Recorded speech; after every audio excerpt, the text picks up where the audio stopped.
جتنا بھی ظاہری نظام ہے، اس ظاہری نظام کو اللہ تعالیٰ کا ضابطہ سمجھ کر اختیار کرنا، یہ بندے کو اللہ سے بدگمان کرتے، بندے کو اللہ سے بدگمان کرتے۔ جتنی مادی شکلیں دنیا میں ہو سکتی ہیں، میں کہتا ہوں دنیا میں انسان کے آنے کا جو راستہ ہے، اگر اس کو بھی آپ نے اللہ کا ضابطہ سمجھ لیا تو آپ اولاد سے بھی محروم رہے۔ کیا کہہ رہا، اگر آپ نے دنیا میں اولاد کے آنے کے راستے کو اللہ کا ضابطہ سمجھ لیا تب بھی آپ اللہ کی ذات سے فائدہ اٹھانے سے محروم رہے۔ یہ ہم آپ سے بہت بنیادی بات کرتے ہیں۔ ایسا راستہ جس کے علاوہ اور کوئی راستہ نہیں ہے، اس راستے کو بھی اگر آپ نے ضابطہ سمجھ لیا اللہ کا تو آپ اللہ کی ذات سے فائدہ نہیں اٹھا سکتے۔ اس لیے کہ اللہ کی ذات عالی سے فائدہ اٹھانے کے لیے کائنات کی ہر شکل کا یقین نکلنا لازمی ہے۔ اگر کائنات کی کسی شکل کا آپ کو یقین ہے یا آپ اس کو اللہ کا ذات سمجھتے ہیں تو یہ آپ کے اللہ کی ذات سے فائدہ اٹھانے میں رکاوٹ ہے۔ کائنات کی ہر شکل کا، چاہے وہ شکل مستمر ہو، مستقل ہو، اور اس کے علاوہ اس شکل کے علاوہ کوئی اور شکل کسی تجربے میں کسی مشاہدے میں کبھی نہ آئے ہو، اس شکل کو بھی ضابطہ سمجھ لینا اللہ سے بدگمان کر دے گا۔ اللہ سے بدگمان کر دے گا کہ کائنات کی تمام شکلوں کو جمع کر لیا جائے، اس میں سے کوئی شکل اللہ کا ضابطہ نہیں، کوئی شکل اللہ کا ضابطہ نہیں، کوئی شکل اللہ کا ضابطہ نہیں ہے۔ وجہ اس کی یہ ہے کہ شکلوں میں تغیر ہے، ضابطے میں تغیر نہیں۔ شکلوں میں تغیر ہے، ضابطے میں تغیر نہیں۔ تو جو آدمی شکل کو ضابطہ سمجھ رہا ہے وہ بڑی غلطی پر ہے کہ یہ شکل ضابطہ ہے۔ تجارت کی شکل، ملازمت کی شکل، زراعت کی شکل، یہ تو وہ شکلیں ہیں جن میں لوگ ناکامی کا مشاہدہ کر رہے ہیں۔ کیا زمیندارہ کیا تھا، دانا سڑ گیا ہے، دکان کی تھی لیکن آمدنی نہیں ہوئی ہے۔ یہ تو وہ ہے جس میں آدمی ناکامیوں کو اپنی آنکھوں سے دیکھ رہا ہے۔ میں عرض کر رہا ہوں کہ اگر آج یہ کہتے ہیں کہ اولاد کے آنے کا یہی ایک ضابطہ ہے تو میں کہتا ہوں کہ آپ اللہ سے اولاد نہیں لے سکتے۔ وجہ اس کی یہ ہے کہ اللہ کا غیر اور جو اللہ کے احکام ہیں ان احکام سے ہٹ کر کوئی شکل اللہ کا ضابطہ نہیں ہے، کیونکہ ضابطے میں تغیر نہیں ہے اور اللہ کے غیر میں تغیر ہے۔ اللہ کے غیر میں تغیر ہے۔ آپ تو کائنات کی شکلوں کی بات کر رہے ہیں، میں کہتا ہوں ملائکہ میں تغیر ہے۔ ملائکہ میں تغیر ہے۔ اللہ تعالیٰ ملائکہ کو بھی ان اختیارات میں بے اختیار کر دیتے ہیں جو اللہ نے اختیار ان کو اپنی قدرت خاصہ سے دیا، اس میں بھی ملائکہ بے اختیار ہو جاتا ہے۔ اللہ تعالیٰ انبیاء علیہ السلام کو ان کے ارادوں میں ناکام کر کے بتانا چاہتے ہیں، یعنی معاملہ ہمارے ہاتھ میں کسی نبی کا ہاتھ نہیں۔ سوچیے لوگ اللہ اکبر، جن کے لیے کائنات وجود میں آئی ہے، جب وہ بے اختیار ہو جاتے ہیں تو بتائیے دوسرے ہی ہے، جن کے لیے کائنات وجود میں آئی ہے اس کائنات کی کسی شکل کے بارے میں ہم کہہ سکتے ہیں کہ یہ اللہ کا ضابطہ ہے؟ یہ تو صاف ہے۔ انبیاء علیہ السلام اپنے نیک ارادوں میں ناکام کر دیے جاتے ہیں تاکہ کوئی یہ نہ کہے کہ ہاں شکل نبیوں کی بھی ایک شکل ہے، کوئی شکل نہیں۔ جس کام کے لیے انبیاء علیہ السلام کو بھیجا گیا ہے وہ اس میں بھی محتاج ہے، مختار نہیں۔ اس میں وہ محتاج ہے، مختار نہیں۔ سوچیے، مجھے بہت کچھ کہنا ہے اس سے۔ انبیاء علیہ السلام جس کام کے لیے بھیجے گئے ہیں وہ اس کام میں محتاج ہے، مختار نہیں۔ انک لا تہدی بھی ہے، انک لا تہدی بھی، لام تاکید بھی ہے، لام نفی کا بھی ہے، دونوں آیت قرآن میں ہیں۔ آپ ہدایت دے نہیں سکتے، آپ البتہ راستے کی طرف آپ رہبری کر سکتے ہیں۔ آپ کی چاہت تھی کہ ابو طالب کلمہ پڑھ لے، اور آپ کی چاہت تھی کہ دوسرے چچا کے قاتل وحشی، دوسرے چچا حمزہ کے قاتل وحشی کو کوئی قتل کر، ادھر محسن کی ہدایت کی تمنا، ادھر موزی کی ہلاکت کی تمنا۔ معاملہ بالکل اس کے الٹ ہو رہا ہے، میں عرض کرتا ہوں کہ اگر اللہ تعالیٰ کسی نبی کو کائنات کی ساری شکلوں پر اختیار دیتے، ہوا پر، پانی پر، پرندوں پر، چرندوں پر، جنات پر، شیاطین پر، انسانوں پر، دریاؤں پر، سب کہیں پر اللہ کسی نبی کو اختیار دے دیں، اللہ تعالیٰ ان کو بے اختیار ایسے راستے میں بے اختیار کر دیتے ہیں جس کے بارے میں لوگ یہ کہتے ہیں کہ اولاد کے آنے کا یہی ایک راستہ ہے۔ نہیں، مثال لوگ جانتے ہیں کہ اولاد کے آنے کا یہ ایک راستہ ہے۔ اللہ تعالیٰ سلیمان علیہ السلام کو سارے اختیارات دے کر اپنی اولاد میں سے اللہ کے راستے کے لیے ایک مجاہد بھی تیار کرنے پر قادر نہیں. ایک مجاہد تیار اپنی اولاد میں. لوگ دنیا کے راستے میں سوچتے ہیں کہ ہم یوں کرتے تو یوں ہو جاتا. وہاں سلیمان علیہ السلام کو اللہ تعالیٰ ایسے ارادے میں ناکام کر رہے ہیں. ارادہ ہے کہ مجھے بھی اولاد سمجھائی جائے. میں نے آپ کو مثال دی ہے اولاد کے آنے کا وہ راستہ جسے آپ کہتے ہیں یہی ایک راستہ ہے. ادھر تو سارے اسباب ہیں، قوت کے، طاقت کے، اور اس کے علاوہ ساری شکلوں پر اختیار ہے. ہم معمولی ارادے میں ناکام کر دیں گے اور غیر معمولی کام کو ہم تمہارے لیے آسان کر دیں. اختیار ہمارے ہاتھ میں. تو میں نے ایک وعدہ کی کہ سب سے بڑی طاقت وہ اللہ کے ساتھ گمان ہے، اور یہ بات یقینی ہے کہ اللہ کے ساتھ گمان کا تقاضا یہ ہے کہ یہ اپنے ہر چھوٹے بڑے ارادے کو اللہ کی مشیت پر موقوف کرے گا. گمان کا تقاضا یہ ہے، گمان کا تقاضا یہ ہے کہ آپ اپنے ہر چھوٹے بڑے ارادے کو اللہ کی مشیت پر موقوف کریں. تو مجھے عرض کرنا ہے گمان. گمان ایک بہت بڑی طاقت ہے، اس سے بڑی کوئی طاقت نہیں ہے. میں عرض کر چکا ہوں سارے ملائکہ، ساری مادی طاقتیں اگلی پچھلی جمع کر دی جائیں، اللہ کے ساتھ گمان کے مقابلے میں یہ سب بالکل صفر ہے. بالکل صفر ہے. میں کہتا ہوں سب سے بڑی اللہ کی مخلوق بنائی ہے وہ جبرائیل ہے. لیکن جبرائیل کی صلاحیت اور ان کی طاقت وہ اس وقت صفر ہو گئی ابراہیم علیہ السلام کو مدد کی سخت ترین ضرورت. ابراہیم علیہ السلام کو سخت ترین ضرورت ہے. جب دیکھتے ہوئے آگے اور ادھر جبرائیل کی طرف سے مدد کی پیشکش. سخت ترین ضرورت ہے ایک آدمی کو، ایک بشر، ایک انسان کو مدد کی سخت ترین ضرورت ہے. ایسے میں تو آدمی اللہ حفاظت فرمائے کہ ایسے میں تو آدمی کفر سے بھی مدد مانگ لیتا ہے. اس سے کفر سے مدد، وہاں تو آدمی ایک منکر سے مدد مانگ لیتا ہے. یہاں تو ایک موحد اعظم جبرائیل کہنا آپ کی حاجت نہیں ہے، کیونکہ ہمارا گمان اللہ کی ذات کے ساتھ ایسا ہے کہ ہمارے اس گمان پر وہ اس آپ کو ٹھنڈا کریں گے. ہمارا گمان اللہ کے ساتھ ہی ہے. تو میں نے عرض کیا گمان ایسی طاقت ہے کہ اگر یہ اللہ کے ساتھ درست ہو جائے، اگر یہ اللہ کے ساتھ درست ہو جائے تو پھر یہ گمان آپ کو ٹھنڈا کر دے. آپ کہیں گے کہ ہاں بھائی وہ تو نبی ہے، ان کے ساتھ ایسا ہو گیا. میں عرض کرتا ہوں کہ نہیں، دوسرے درجے میں ابو دردہ کا گمان اللہ کے ساتھ یہ ہے. ابو دردہ کا گمان یہ ہے کہ اللہ میرا مکان نہیں جلائیں گے. ابراہیم کا گمان یہ ہے کہ اللہ مجھے نہیں جلائیں گے. ابو دردہ کا گمان یہ ہے کہ اللہ میرا مکان نہیں جلائیں گے. دیکھنے والے دیکھ کر کہیں گے کہ ابو دردہ تمہارا مکان جل رہا ہے، میرا گمان اس کی اجازت نہیں دیتا کہ میں آپ کی بات کی تصدیق کروں. میرا گمان اس کی اجازت، میں آپ کی بات کی تصدیق کر دوں تو میں بدگمان ہو گیا اللہ کے ساتھ. اور اگر میں آپ کی بات کو جھٹلا رہا ہوں تو یہ میرا گمان ہے اللہ کے ساتھ کے ساتھ. آپ کہیں گے وہ تو صحابی ہیں.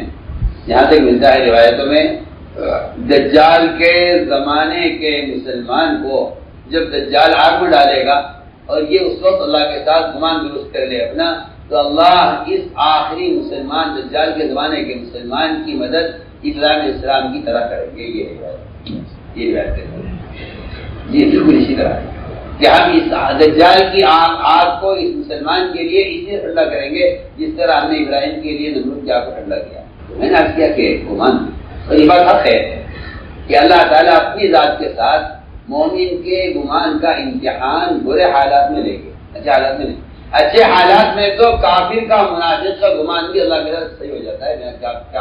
آپ سے منافق کا گمان بھی اللہ کے ساتھ درست ہو جاتا ہے اگر حالات موافق ہو. اس لیے موافق حالات میں اللہ سے گمان کرنا کوئی گمان نہیں ہے، یہ کوئی کمال نہیں. ہاں بڑھیا قرآن آپ کو مدد چلے گا کہ منافقین کا گمان اللہ کے ساتھ درست ہو جاتا تھا جب وہ دیکھتے تھے کہ حالات مساعد ہیں، موافق ہیں.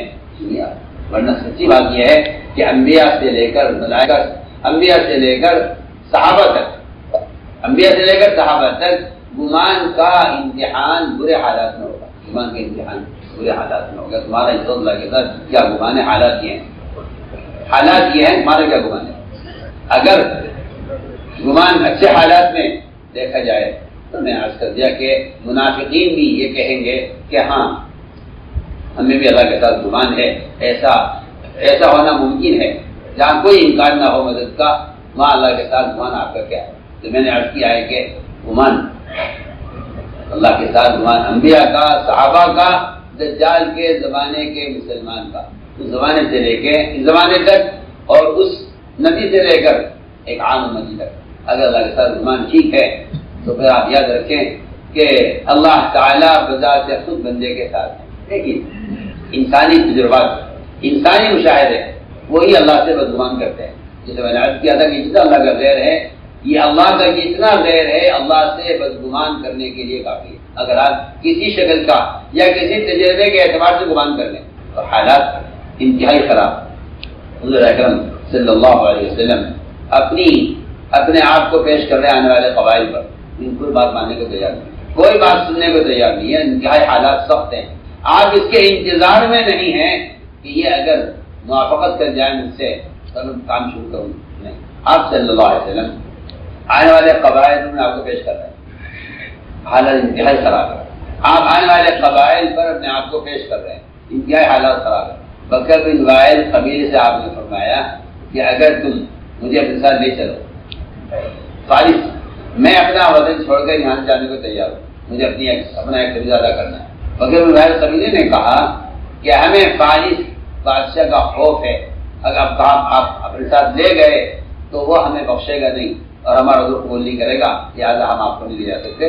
آپ نے فرمایا کہ اگر تم اس وقت 33 مرتبہ سبحان اللہ، 33 مرتبہ الحمدللہ، 34 مرتبہ اللہ اکبر اس وقت کہہ لو تو میں تمہیں یقین دلاتا ہوں، یہ میں گمان کی بات کر رہا ہوں، میں تمہیں یقین دلاتا ہوں کہ فارس کی بیویاں تمہارے بستروں پر اور اس کی اولاد تمہاری غلام، یہ میں تمہیں آج یقین دلاتا ہوں. وجہ اس کی یہ ہے کہ جو بندہ اللہ کے ساتھ گمان ٹھیک کر لیتا ہے اس کی نظر نتیجے پر رہتی ہے. نتیجہ کیا ہے؟ جن کی نظر نتائج پر نہیں ہوتی، وہ میں بہت تاکید سے آپ سے کہہ رہا ہوں، جس شخص کی نظر نتیجے پر نہیں ہوگی وہ اللہ سے بدگمان ہو جائے گا. یہ بات ہے.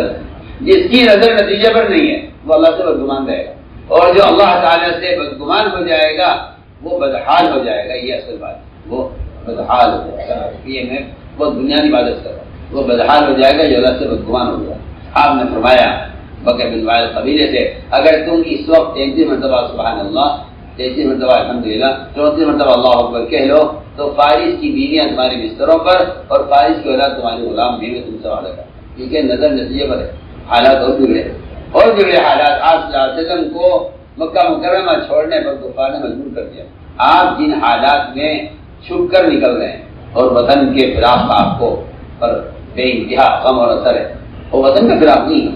اس سے بڑھ کر آپ صلی اللہ علیہ وسلم بیت اللہ کو یاد کر کے وہاں آپ پہنچے جہاں سے ایک راستہ مکے کی طرف جاتا تھا، ایک مدینے کی طرف. وہ آخری دوراہا تھا جہاں آپ نے آ کر مکے کی طرف کعبے کی طرف رخ کر کے آپ صلی اللہ علیہ وسلم روئے اور آپ نے یہ خیال کیا آپ نے کہ اب بیت اللہ ہم دیکھ نہ سکیں گے. اللہ نے فرمایا ان الذی فرض علیک القرآن لرادک الی معاد، اس نے آپ پر قرآن کے احکام فرض کیے ہیں، اس نے یہ بات بھی آج فرض کر دی ہے. وعدہ کر لیا نہیں، فرض کر دیا ہے کہ اللہ آپ کو لوٹا کر یہاں لائے. جب کافر آپ تک کے قریب پہنچ گیا اور آپ کے اور سراقہ کے درمیان چند ہاتھ کا فاصلہ رہ گیا تو آپ صلی اللہ علیہ وسلم نے اس وقت ابوبکر صدیق رضی اللہ تعالیٰ عنہ کے گمان کا امتحان لیا کہ دیکھیں تو صحیح میں کیا ہے. ما ظنک کا یہ نہیں فرمایا کہ اس وقت بچاؤ کی کیا شکل اختیار کی جائے. دیکھیں آدمی حالات میں یہ دیکھتا ہے کہ اس حال سے نمٹنے کے لیے اس وقت کیا کیا جائے. آدمی سوچتا ہے کہ اب کوئی راستہ نہیں ہے، اب کوئی راستہ نہیں ہے سوائے اس کے کہ اپنا اپنے کے حوالے کر دو. کیا راستہ ہے؟ اشدد حیازیمک للموت فإن الموت آتیک ولا تفزع عن القتل اذا حل بوادیک. آدمی سوچتا ہے کہ کوئی راستہ نہیں ہے سوائے موت کے. میں کہتا ہوں آپ سے کفر مسلمانوں کے لیے آج بھی اگر کوئی ایسا قانون بنا دے جس سے کسی سنت کا کو چھوڑا جا رہا ہو تو گدھا ہے وہ مسلمان جو یہ کہے گا کہ حالات کا تقاضا ہے اس سنت کو چھوڑ دینے میں کوئی حرج نہیں. وہ آدمی گدھا ہے، فاسق ہے اور ایسا شخص اسلام کا دشمن ہے جو یہ کہے کہ قانون کا تقاضا ہی ہے. ایسے میں ہمیں یہ کہہ دینا چاہیے. مجھے اس بات کا قلق ہے، اس بات کا قلق ہے کہ آج کل پڑھے لکھوں نے ایک نیا راستہ یہ نکالا ہے. آج کل کے پڑھے لکھوں نے ایک راستہ یہ نکالا ہے کہ جو منکر مسلمانوں میں عام ہو جائے اس منکر کو منکر کی فہرست سے نکال دیا جائے. یہ میں کہتا ہوں آپ سے اس زمانے کا سب سے بڑا فتنہ ہے اور اس میں اچھے پڑھے لکھے لوگ اس فتنے میں کے شکار ہیں. ان کے نزدیک جہاد کا تصور صرف کافر سے قتال کرنا رہ گیا ہے. وہ ایک سنت کی احیا کے لیے جہاد کا میدان بالکل چھوڑ دیا. جہاد کا میدان بالکل چھوڑ چکے ہیں. وہ کہتے ہیں کہ ان حالات کی سنت پر عمل، ان حالات منکر سے اجتناب ممکن نہیں ہے، لہذا کوئی ایسی شکل بناؤ ہے. میں تو مجھے افسوس ہے اس کا کہ اللہ کے ساتھ بدگمانی نے منکرات کو مختلف ہی کر دیا. منکرات کو حالات کی مجبوری، حالات کی مجبوری ہے، کیا کریں؟ اقلیت میں ہے، دارالحرب میں ہے، یہ بدگمانی ہے. بیٹھ کے سوچیں گے. اور میں کہتا ہوں یہ اجتہاد نہیں ہے، یہ تو الحاد ہے. دیکھو اجتہاد نہیں، دیکھو اجتہاد. آپ کسی منکر کی عمومیت یا کسی منکر کے لیے قانون یا کسی سنت کے خلاف حکومت کے کسی قانون کے بارے میں آپ یہ کہہ دیں کہ مسلمانوں کے لیے اس سے مشکل ہے، مجبوری ہے. اس مجبوری میں آپ یا تو اس منکر کو منکر کی فہرست نکال دیں. میں نے فرض کیا نا، واضح تو بس کیا کہ ہر مسلمان کے ایمان کا جو امتحان ہوگا وہ برے حالات میں ہوگا. یہ برا حال ہے. آپ کو کیا سمجھنا؟ اگر آپ یہ کہہ کر اس سنت کو چھوڑ دیں کہ حالات کا یہ تقاضا ہے، میں تو صاحب سے بات کرتا ہوں کہ جو مسلمان کسی سنت کی احیاء کے لیے جہاد نہیں کر رہا ہے، جو مسلمان کی سنت کی احیاء کے لیے سنت کی احیاء کے لیے جہاد نہیں کر رہا ہے، اس نے کفر سے مصالحت کر دی. کفر سے تو میں بہت بنیادی بات آپ سے کہ آپ کے گمان کا جو امتحان ہوگا اللہ کی ذات کے ساتھ، وہ امتحان ہوگا برے حالات کہ آپ اس کی کریں. اگر اس قانون سے آپ کا دل متاثر ہے تو آپ کا کمزور ترین ایمان، ضعیف ترین ایمان ہے. اور اگر آپ اس منکر کے خلاف زبان کھولتے ہیں، کیونکہ اب تو خلاف سنت کو منکر سمجھنے کا تصور ختم ہو گیا. لوگ زنا، شراب، چوری اس کو منکر سمجھتے ہیں. اگر کوئی عمل خلاف سنت ہو رہا ہے تو مسلمان اس کو منکر نہیں سمجھتا، اس کو منکر نہیں. وہ یہ کہتا ہے کہ یہ سنت تو ہے، اس کا موقع دیکھ لو. یہ سنت تو ہے مگر اس کا موقع دیکھ لو. اگر سنت پر عمل کا موقع ہے تو کر لو، نہیں ہے تو چھوڑ دو. میں کہتا ہوں جو آدمی سنت کو موقع کے اعتبار سے چھوڑے گا، اسے کل موقع کے اعتبار سے فرائض بھی چھوڑنے پڑیں گے. وہ انتظار کرے، وہ کیا کرے؟ انتظار کرے. اسے کل فرائض چھوڑنے پڑیں گے. تو میں کہہ رہا ہوں بنیادی بات کہ اللہ کے ساتھ گمان کی کرو. اس گمان کا امتحان برے حالات میں ہوگا. تو جب یہ حال آیا کہ کوئی راستہ نہیں ہے، کیا کرے؟ ادھر دشمن ہے، قوی ہے. تو آپ نے فرمایا ابو بکر تمہارا کیا خیال ہے اس بات کے ساتھ جو ہمارے اندر سب تیسرا ہے؟ تو اس گمان پر اللہ تعالیٰ نے سراقہ کے گھوڑے کے پاؤں ایسی سخت زمین میں دھسا ہے کہ پتھریلی زمین تھی اور اس میں اس کے گھوڑے کے پاؤں دھس گئے. لیکن بات اصل یہ نہیں ہے کہ جی ہمارا گمان اللہ کے ساتھ اچھا اللہ ہماری حفاظت کریں گے. نہیں، نبی کا اور داعی کا کام یہ ہے کہ وہ خود جو گمان اللہ سے اپنے لیے کرتا ہے وہ گمان اپنے دشمن کے لیے کرے. یہ ہے، یہ کوئی کمال کی بات نہیں ہے کہ نبی کا گمان اللہ کے ساتھ یہ ہے. یہ کوئی کمال نہیں. جو گمان نبی کا اللہ کی ذات کے ساتھ اپنے لیے ہے وہ گمان نبی کا ایک کافر قاتل دشمن کے ساتھ اس وقت میں وہی گمان ہے. یہ میں بہت اہم بات کہہ رہا ہوں. یہ واقعہ بڑی آپ کو پتہ چلے. ایسا نہیں ہے کہ میرا گمان اللہ کے ساتھ یہ اللہ مجھے بچا لیں گے. نہیں، میں اس وقت جو گمان نبی کا اللہ کے ساتھ ہے وہ گمان نبی کا اپنے کافر قاتل دشمن کے ساتھ ہے. کیا فرمایا آپ نے؟ سراقہ یہ وعدہ آپ کافر قاتل سے اس وقت کر رہے ہیں جب وہ آپ کے قتل کے لیے قریب آ گیا. آپ نے فرمایا سراقہ اگر تم رہ گئے تو تم دیکھو گے کہ کس طرح گنگن تمہارے ہاتھوں میں ہوں گے. یہ جو گمان ہے اللہ کی ذات کے ساتھ، اس گمان کا تقاضا یہ ہے کہ جو آپ اپنے بارے میں سوچ رہے ہیں، آپ کا دشمن اگر آپ کی بات پر آ جاتا ہے تو کیا آپ کا گمان اللہ کے ساتھ اپنے لیے یا اس کے لیے؟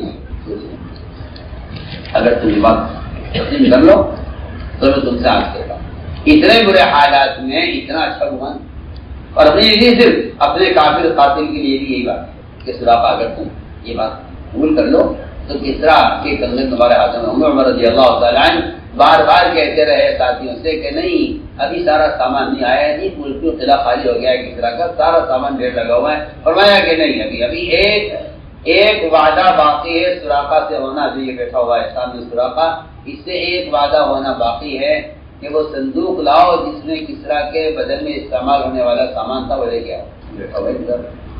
وعدہ ہوا ہے، ایک وعدہ ایک کافر سے ہوا ہے کفر کے زمانے میں، مگر بار بار کہنے پر آخر میں اس کے قلعے کے اندر سے کسی خاص کمرے سے وہ ایک صندوق آخر میں ملا بالکل کہ ہاں جی یہ رہ گیا تھا، یہ کھول اس کو، اس میں سے کنگن نکالو اور کنگن نکال کے اس سوراخ کے ہاتھ میں ڈالو، اسے بتاؤ کہ یہ اس دن کا وعدہ ہے جب تم قتل کے لیے آکاش میں قریب ہوں گے۔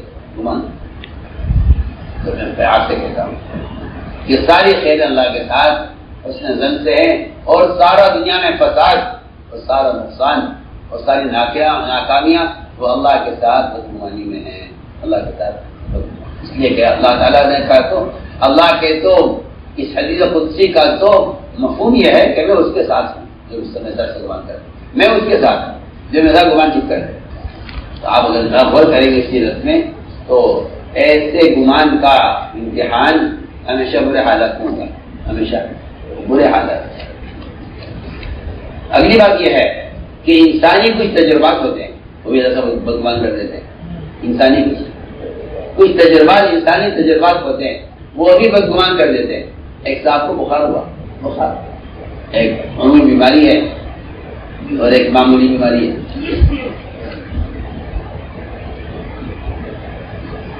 ایک صاحب کو بخار ہوا، حضور اکرم صلی اللہ علیہ وسلم ان کی عیادت کے تشریف لے گئے، آپ نے فرمایا لا باس وطہور، کوئی گھبرانے کی بات نہیں ہے، اور یہ بخار تمہاری پاکی کے لیے ہے، تمہیں گناہوں سے پاک کرنے کے لیے ہے، یہ تو آپ نے فرمایا۔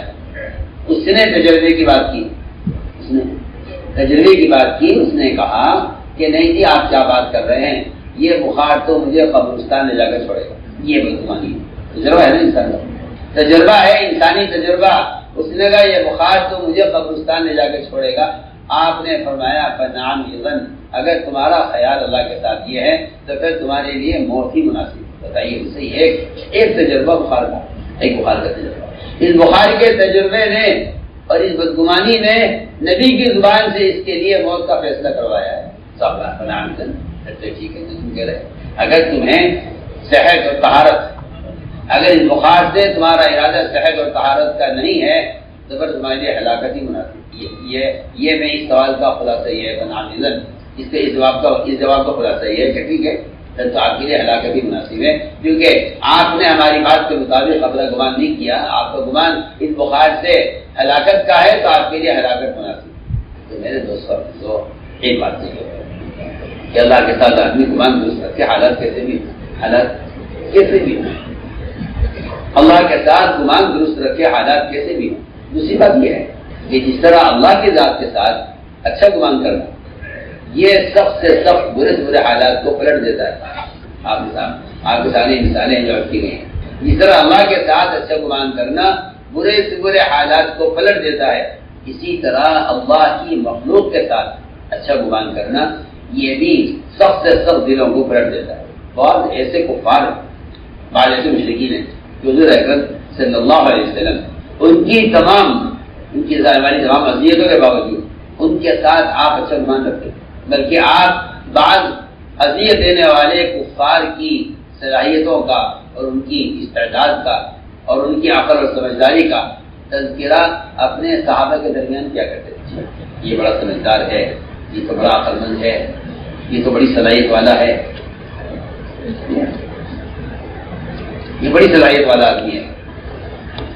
ایسی واقعاتی احادیث ہیں جس میں آپ صلی اللہ علیہ وسلم اپنے ستانے والوں کا اچھا تذکرہ اپنے ساتھیوں کے درمیان کرتے ہیں۔ یہاں تو ہمارے درمیان ہمارے ساتھیوں کے بھی تذکرے نہیں ہیں، اگر ہیں تو غیبت کی شکل میں تو رہیں، غیبت کی شکل میں تو ہو سکتے ہیں کہ ہمارے درمیان ساتھیوں کے تذکرے غیبت کی شکل میں ہوں، لیکن ان کی صلاحیتوں کے تذکرے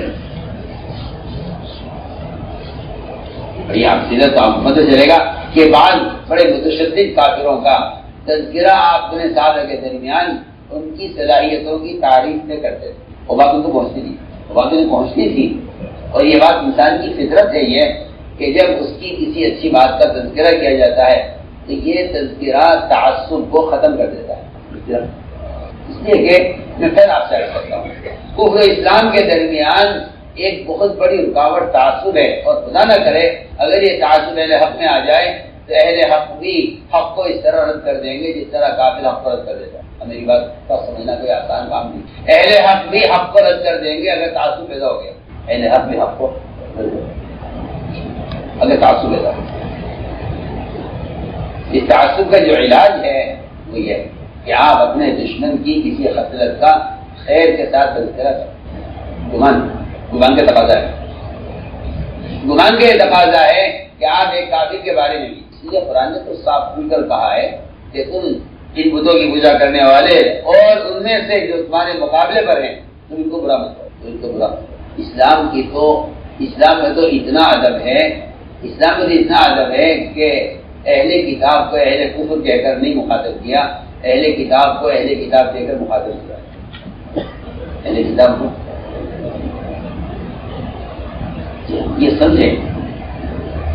سمجھیں کہ ہمارے ان کے درمیان جو اختلافات ہیں یہ ہمیں اس اختلاف سے مخاطب نہیں کرتے. ہمارے یہاں تو کسی کا نام لے کر اگر بات کی جائے تو وہ مخالفت کے طور پر نام لیا جاتا ہے، اور وہاں اہل کتاب کو قرآن نے اہل کافر کہہ کر نہیں پکارا، اہل کتاب کہہ کر پکارا. یا اہل کتاب، یا اہل کتاب، یا اہل کتاب. وہ حالانکہ وہ کفر پر ہیں، وہ کفر پر ہیں، مگر انہیں اہل کتاب کہہ کر پکارا جا رہا ہے. انہیں معلوم ہو کہ ان کے یہاں ہماری کتاب کے قدر ہے.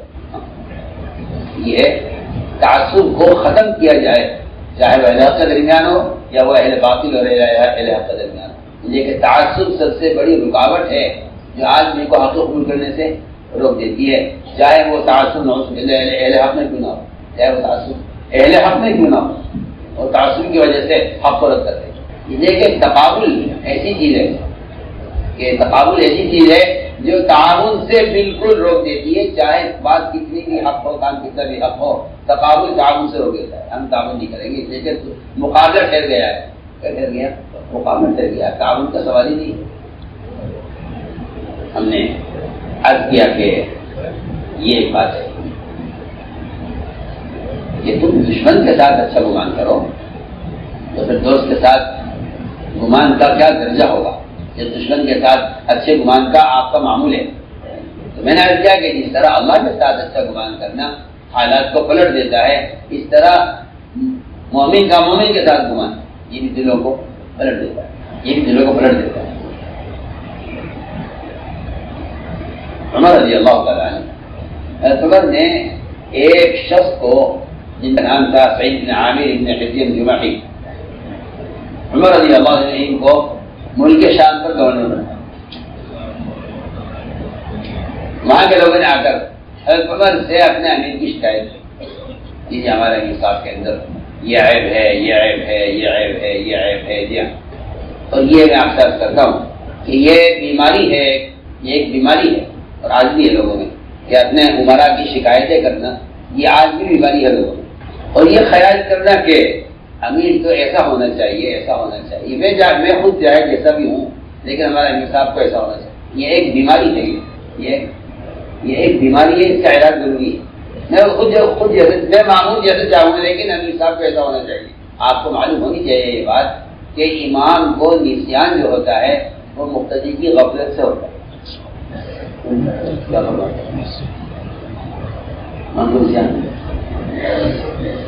علیہ وسلم کو بھول ہو گئی نماز، آپ صلی اللہ علیہ وسلم کو نماز میں بھول ہو گئی. جاؤ آپ نے فرمایا مقتدیوں سے تمہارا وضو کامل نہیں. اور یہاں سب کا مزاج یہ ہے کہ اگر امیر صاحب غلط کر رہے ہیں تو پھر امیر صاحب کی غلطی ہے، حالانکہ معموم کے ذکر سے امام کو یاد آتا ہے اور معموم کی غفلت سے امام کو نسیان ہوتا ہے.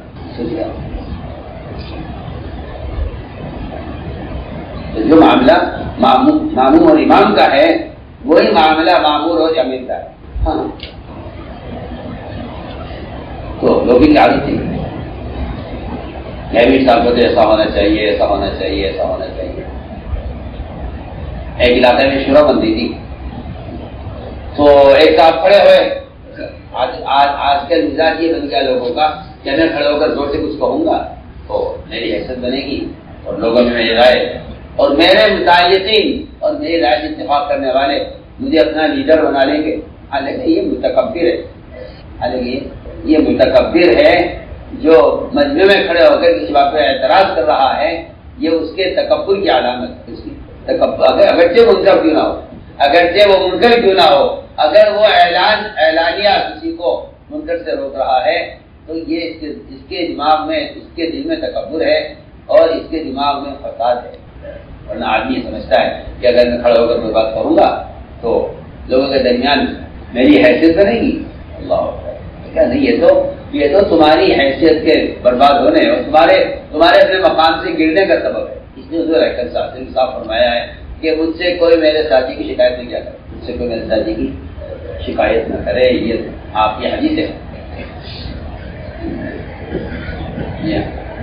کسی نے لاجب بلغ نہیں پڑھا ہے اس کو، کسی نے لاجب لوگ نہیں پڑھا ہے. مجھ تک کوئی شکایت نہ پہنچے یا کوئی بالارادہ کسی کی شکایت مجھ تک ہرگز نہ پہنچائے.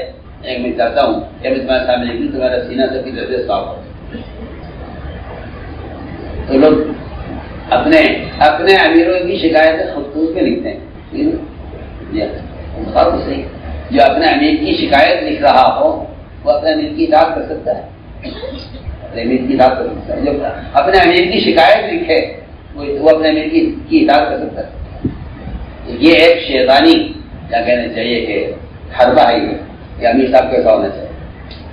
تو ایک صاحب کہنے لگے کہ بھائی وہ مجھ سے پوچھنے لگے کہ شورا میں کیسے لوگ ہونے چاہیے. میں نے کہا پہلی شرط یہ ہے کہ اگر آپ کسی کو امیر بنا رہے ہیں یا شورا میں لے رہے ہیں تو پہلی شرط یہ ہے کہ وہ فرشتہ ہونا چاہیے. اس میں کوئی عیب ہوگا آپ اس عیب کی وجہ سے کہہ دیں کہ یہ تو اس میں تو یہ عیب ہے، اس میں تو یہ عیب ہے، اس میں تو یہ عیب ہے، یہ تو شورا کے قابل نہیں، اس میں تو ان کے اندر تو فلاں عیب ہے. لوگ کسی کو منتخب کرنے کے لیے اس کی صلاحیتوں کو نہیں دیکھتے، اس کے عیب کو دیکھتے ہیں کہ اس کے عیب تو نہیں ہے. تو میں نے جواب دے دیا ٹھیک ہے آپ دیکھ لیجیے اگر آپ کے یہاں فرشتے ہوں جو سارے عیب سے پاک ہوں تو ایسے لوگوں کا آپ نام تجویز کر دیجیے، ہم ان کو شورا بنا دیتے. اور بیچارے سمجھ گئے، معافی مانگی، آ کے تنہائی میں بیٹھ گئے، کہنے کہ ان سے بہت بڑی غلطی ہو گئی کہ میں نے اس طرح کا سوال کھڑا کیا.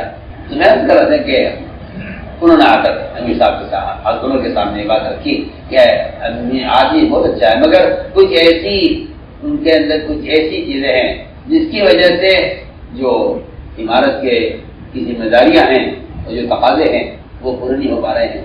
جیسے لوگوں کی آپ عادت ہو گئی ہے کہ جسے معذول کرنا ہو اس کو معذول کرنا ہو اس کی معذوریاں بیان کر دیں آگے اس سے تو یہ عذر ہے، اس سے تو یہ عذر ہے، اس سے تو یہ عذر ہے. انہوں نے آگے شکایت کی جی ہمارے امیر صاحب ہیں آپ انہیں معذور کر دیے. کیا بات ہے؟ یہ بات یہ ہے کہ صبح سے لوگ جمع ہو جاتے ہیں، ان کے امور ہوتے ہیں، لیکن یہ امیر صاحب دیر سے آتے ہیں، بیچ چڑھ جاتا ہے تبھی آتے ہیں. لوگ انتظار کرتے رہتے ہیں. دوسری شکایت ہمیں ان سے یہ ہے کہ یہ مہینے میں ایک دن چھٹی کرتے ہیں. یعنی کیسے ہمارا کیسے ہوا کرتے کہ ان کی ایک دن کی بھی چھٹی نہیں ہے، ایک دن مہینے میں ایک دن چھٹی کرتے ہیں. ایک ہمیں ان سے شکایت یہ ہے. ایک شکایت ہمیں ان سے یہ ہے کہ اچانک کسی بھی دن یہ بے ہوش ہو جاتے ہیں، ایسے بے ہوش ہو جاتے ہیں کہ ہمیں یہ پتا کہ یہ مر چکے ہیں. ایک ان کے اندر بیماری ہے، زندگی کا دورہ پڑتا ہے یا خدا جانے کیا بیماری ہے ان کو کہ یہ ایسے بے ہوش ہو جاتے ہیں کہ ہمیں یقین ہوتا ہے کہ یہ مر چکے ہیں. ایک شکایت ہمیں ان سے یہ.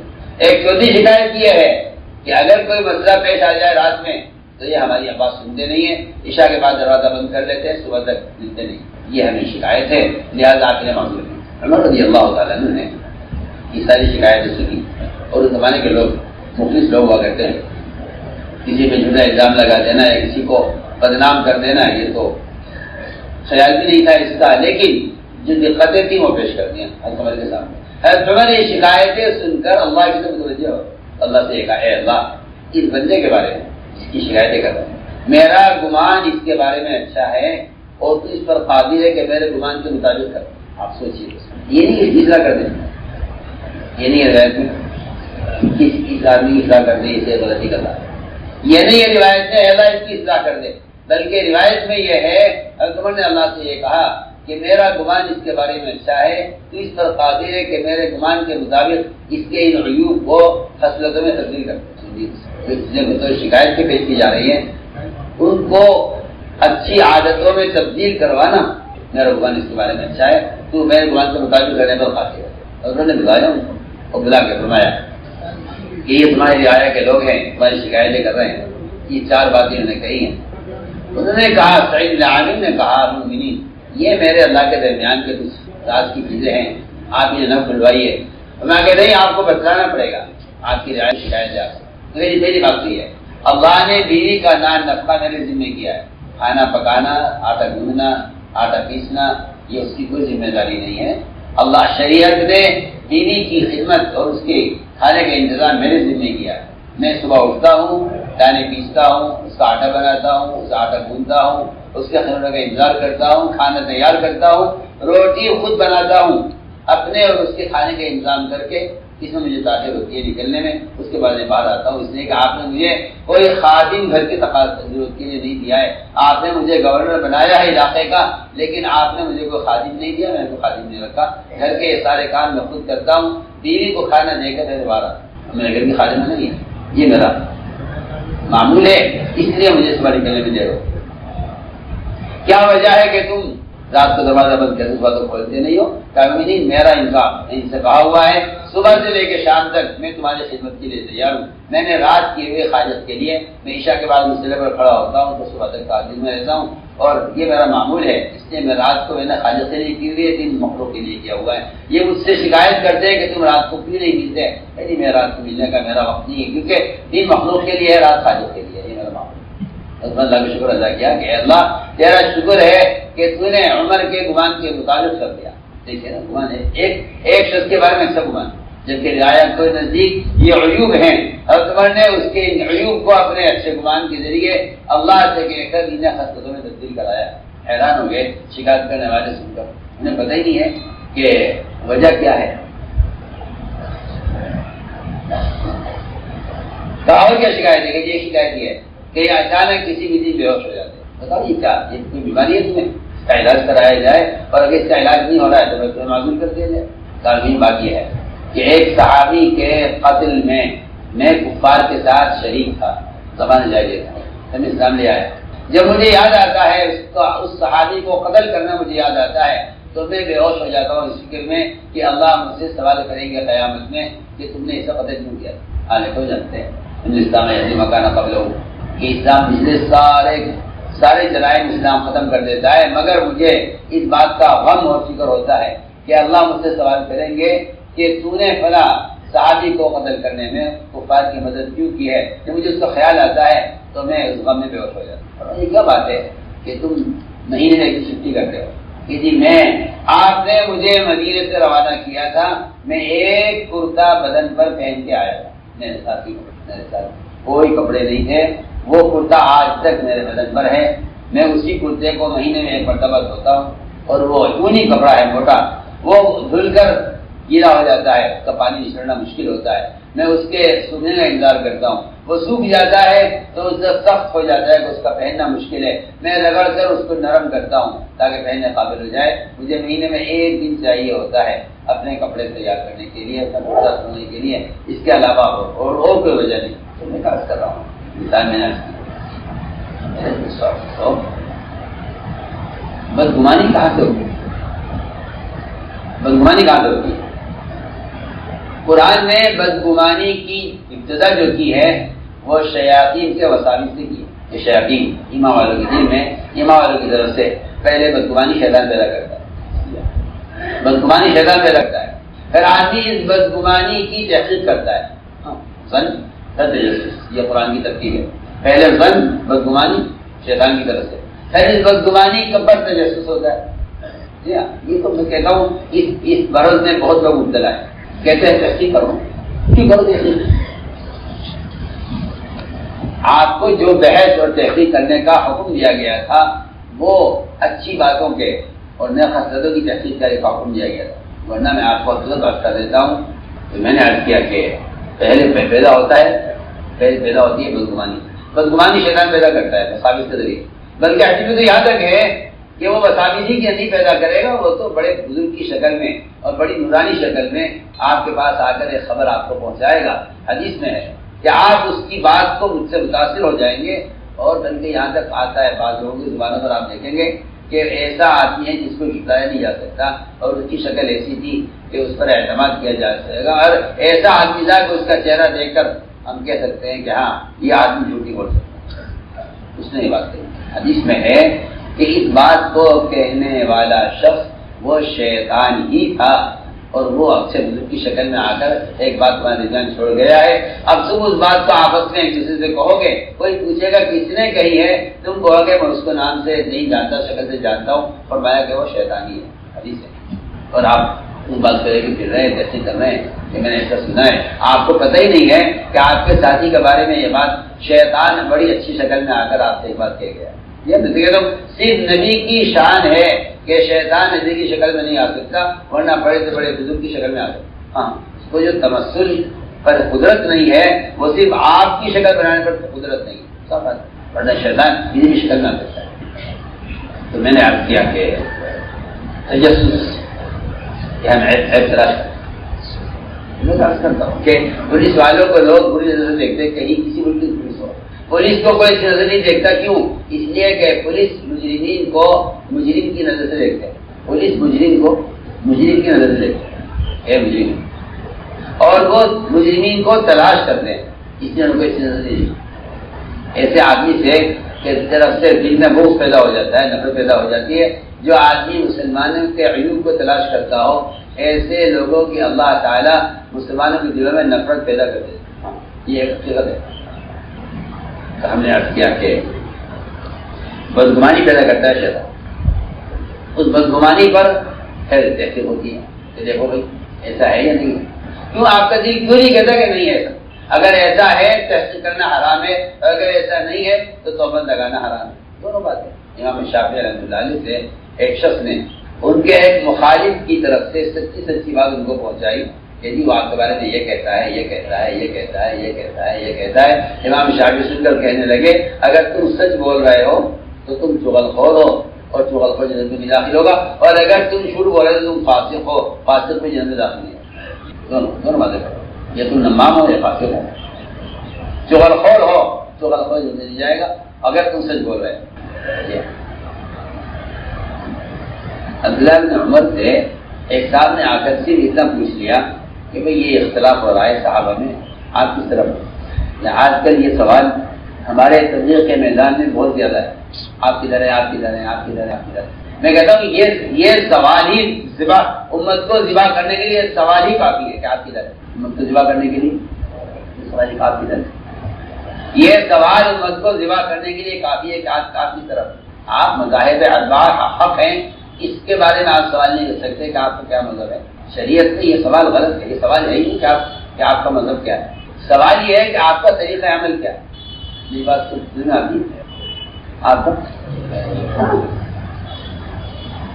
مذاہب اربعہ میں طریقہ عمل کا اختلاف ہے، مذہب کا اختلاف نہیں، مذہب کا طریقہ عمل کا اختلاف ہے، اور طریقہ عمل سب کے بعد مسنون ہے۔ طریقہ عمل سب کے بعد مسنون ہے، جو رد کر رہا ہے وہ سنت پر رد کر رہا ہے، ایک جو غلط کہہ رہا ہے وہ سنت کو غلط کہہ رہا ہے، ایک دوسرے کو کیا کہہ رہا ہے، غلط کہہ رہا ہے، وہ سنت کو غلط کہہ رہا ہے۔ مذاہب اربعہ کے درمیان جو اختلاف ہے وہ طریقہ عمل کا اختلاف ہے، اور طریقہ عمل کے اختلاف کوئی اختلاف نہیں ہے، کیوں؟ اس لیے کہ نبی نے یوں بھی کیا ہے، نبی نے یوں بھی کیا ہے، نبی نے یوں بھی کیا ہے، نبی نے یوں بھی کیا ہے، چار مذہب ہیں، چار طریقہ ہے، ختم ہو گیا۔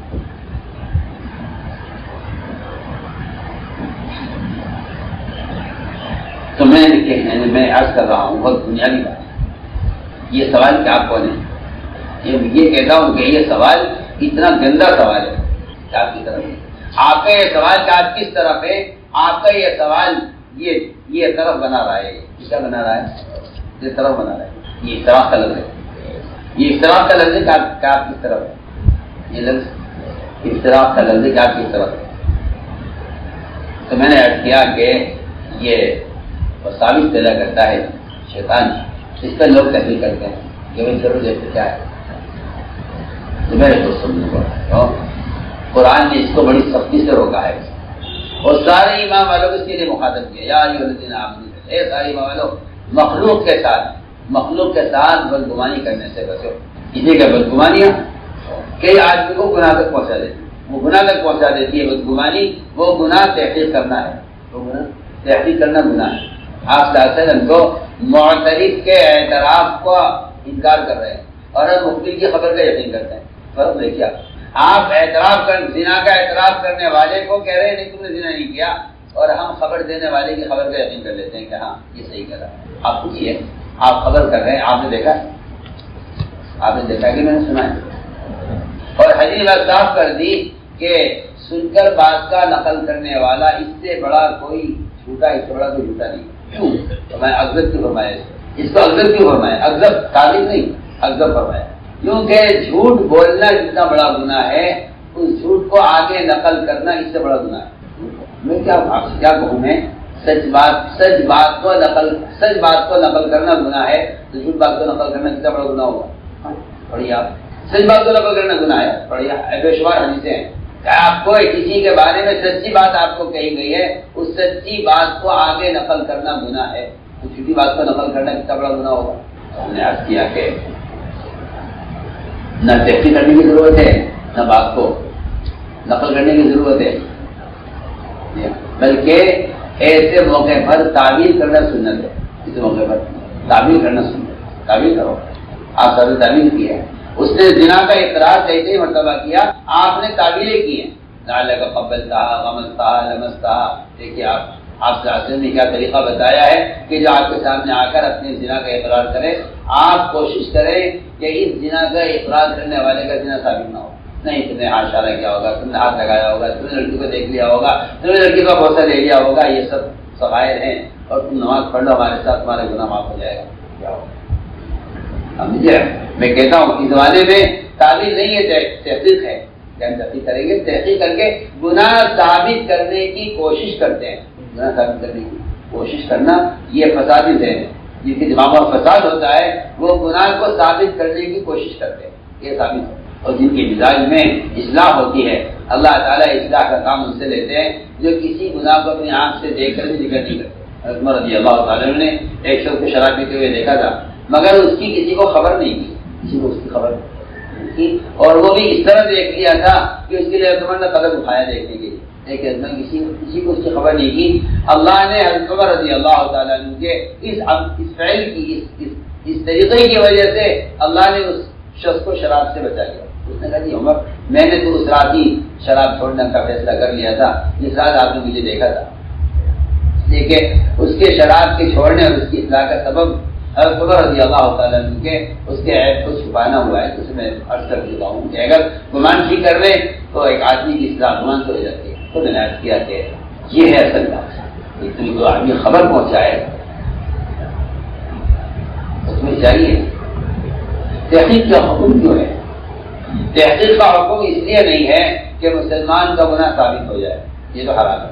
تحقیق کا حکم اس لیے ہے کہ ایک فاسق کا تعارف ہو جائے، اس لیے تاکہ فاسق کا تعارف ہو جائے، لوگ سمجھنے کہ آدمی فاسق ہے۔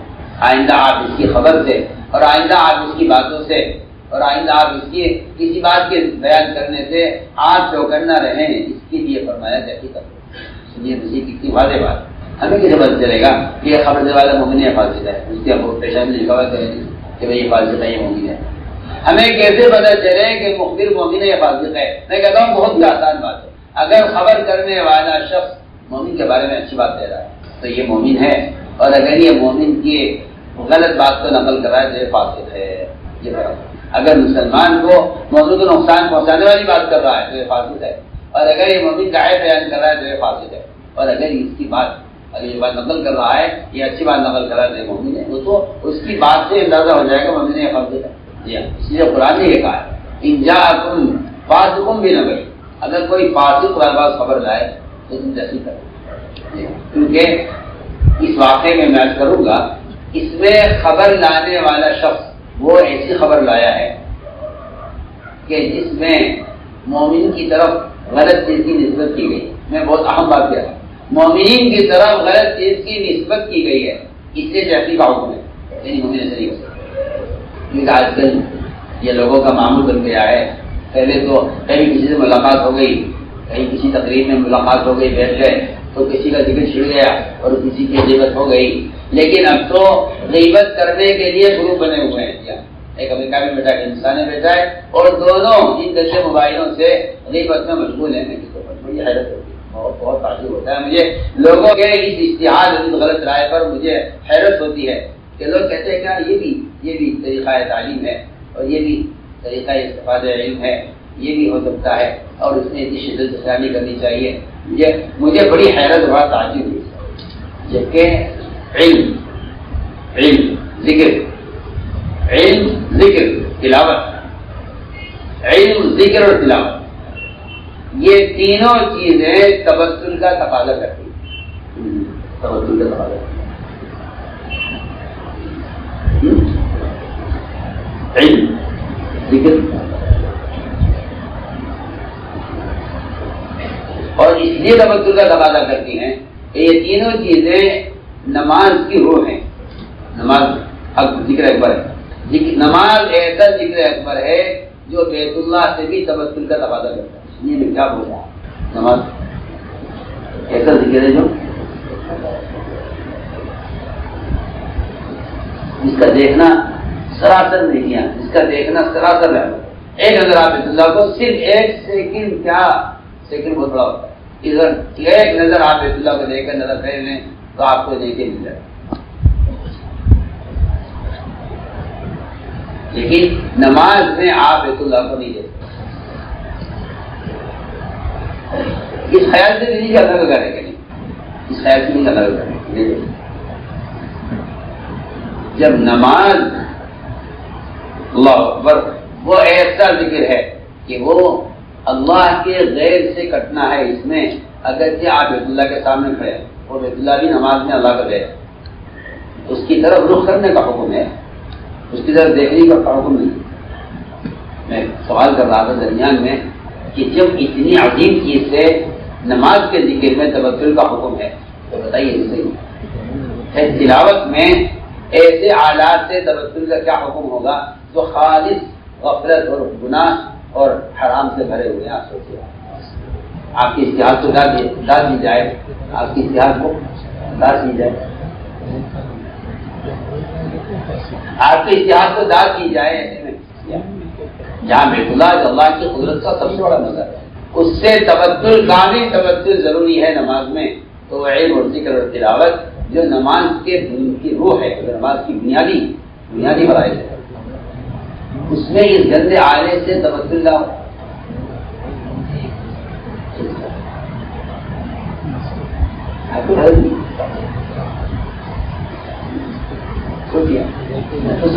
میں تو سب کو سوچنے کا موقع دیتا ہوں، ایسا تھوڑا ہی ہے۔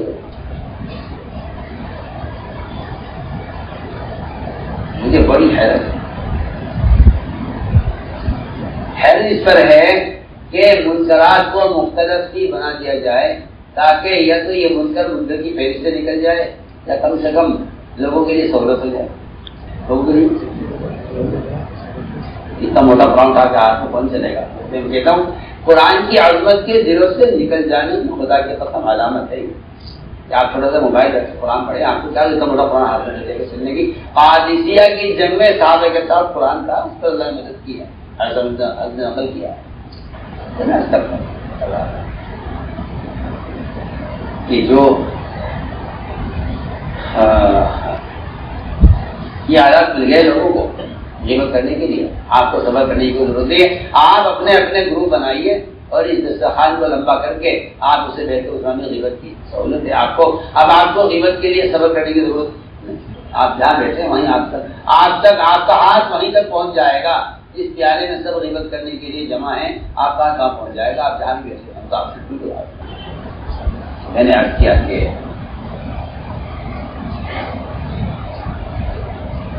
اسی لیے حدیث میں یہ کہا ہے یا کا وطن کہ دیکھو بدگمانی سے بہت بچنا، اس لیے کہ سب سے بڑا جھوٹ بدگمانی ہے، نظر اکبر ہے، اس کو مبارک کے ساتھ کہا کہ جو کو خبر لائے تو میں چاہیے خبر کی تصدیق کرو، کیونکہ مخبر فاسق ہے، جیسے پتہ چلا فاسق ہے کہ اس کی خبر یہ بتا رہی ہے کہ ایمان والوں پر جو آدمی توبہ لگا رہا ہے وہ فاسق ہے۔ تو لوگوں کا مزاج بن گیا ہے کہ وہ خبر سنتے ہیں اور اس کی اڑاتی اور اس کو آگے بھی پھیلا دیتے ہیں اور اس کی تحقیق میں لگ جاتے ہیں، اس کی تحقیق میں لگے ہوئے تو کام بھائی ذرا معلومات کرو، ایسا کہاں ہوا ہے، کب ہوا ہے نہیں ہوا ہے۔ میں کہتا ہوں کسی مسلمان کے عیب کی تحقیق کرنا ایسا ہے جیسا کسی سوتے ہوئے آدمی کا سطر کھل جائے اور آپ لوگوں کو بلا بلا کر دکھلائیں کہ اس کا سطر دیکھو، اسے کہتے ہیں ترقی کرنا۔ حکم یہ ہے کہ آپ اس کے سطر کو اس طرح ڈھک دیں کہ اس سونے والے کو بھی پتہ نہ چلے کہ آپ نے اس کا سطر ڈھک دیا۔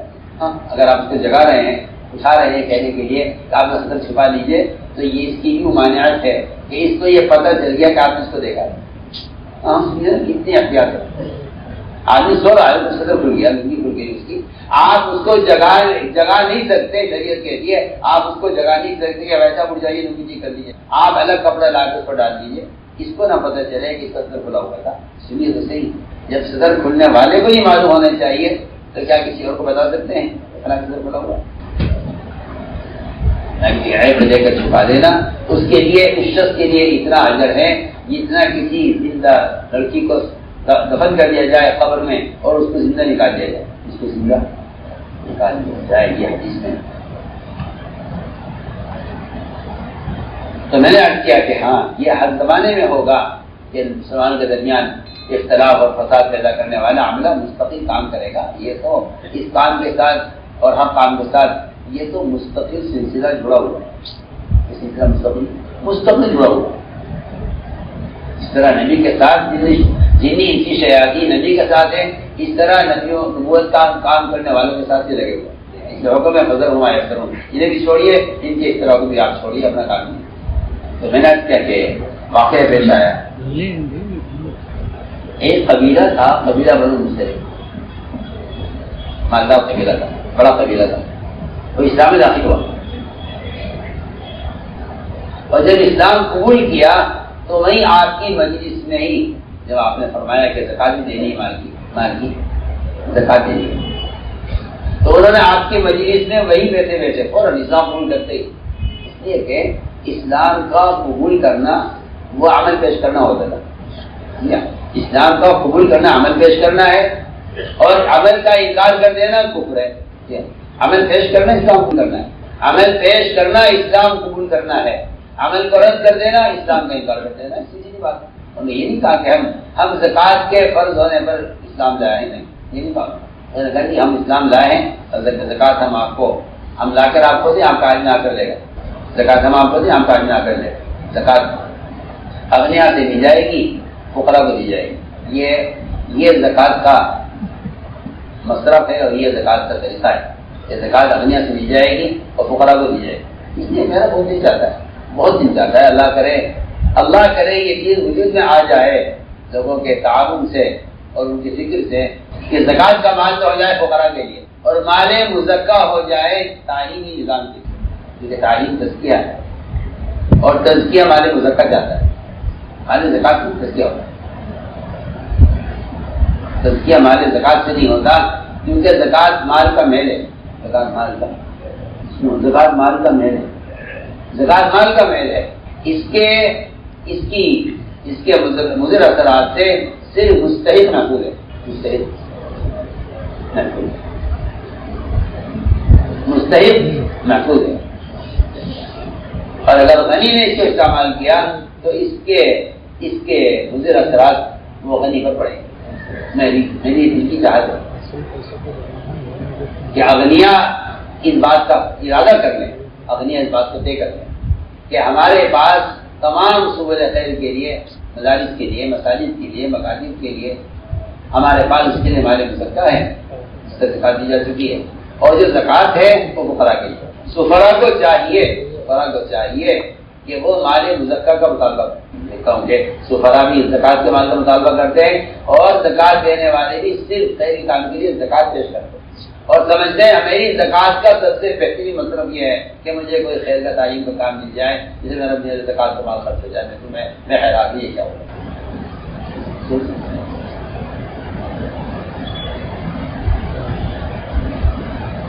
وہ تو مال زکات فقیر کے لیے ہے، زکات فقیر کے لیے، اس کا مطلب یہ نہیں ہے کہ مال مزکہ فقیر کے لیے نہیں ہے، سنیں میں کچھ کہہ رہا ہوں، اس کا مطلب یہ نہیں ہے کہ مال مزکہ فقیر کے لیے نہیں ہے، زکات کا مال دوسرے فقیر کے لیے، اغنیاء کے لیے نہیں ہے، اور جو مال مزکہ ہے وہ فقیر اور غنی سب کے لیے ہو سکتا ہے۔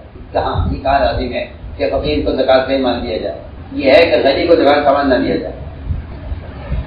جس خیر کے کام کے لیے آپ سے مطالبہ کیا جا رہا ہے، آپ کو اغنیا کو چاہیے کہ وہ تزکیے کے کاموں کے لیے مال مزکہ پیش کریں کہ دیکھو یہ میں نے زکات کا مال دے دیا، یہ میرے پاس مال ہے، اس مال کو خرچ کیا جائے خیریہ کام۔